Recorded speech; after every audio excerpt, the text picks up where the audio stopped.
Laura Kyle in Kuala Lumpur. The top stories here on Al Jazeera. Contractors partnered with BP on the stricken Deepwater Horizon rig have hit back at the oil giant's investigation into the Gulf of Mexico spill. BP's inquiry concludes that decisions by multiple companies led to the oil spill. Jonah Hull has the details from London. There's plenty at stake, of course, for BP in the aftermath of this disaster, not least its battered international reputation and also billions more in costs and compensation still to come. It's also keen to counter a widespread sentiment in certain quarters of the United States that BP was solely responsible for the disaster, and that's something it hopes this report will turn around, particularly in the light of certain ongoing investigations, a National Commission report due to be handed to President Obama in mid-January, a joint congressional investigation, and also that criminal investigation under the US Department of Justice.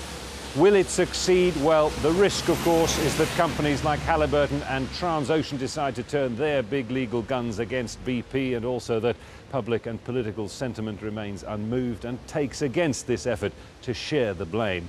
Perhaps BP's best hope is that the report is simply received in the manner that it was intended and presented, as thorough and impartial, and that it's seen to prove BP's central point that it was not alone responsible.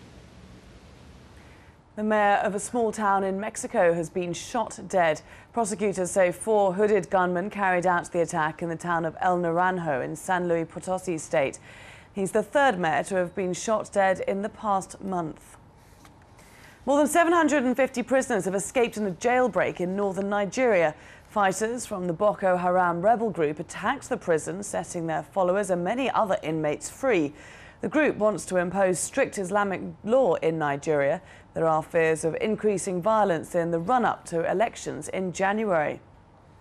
Hundreds of anti-government protesters have demonstrated in the Sri Lankan capital against constitutional reforms giving President Mahinda Rajapaksa sweeping new powers. The amendment was approved by Parliament on Tuesday. The opposition says Rajapaksa is moving the country towards dictatorship. Much more on our website, that's at aljazeera.net/English.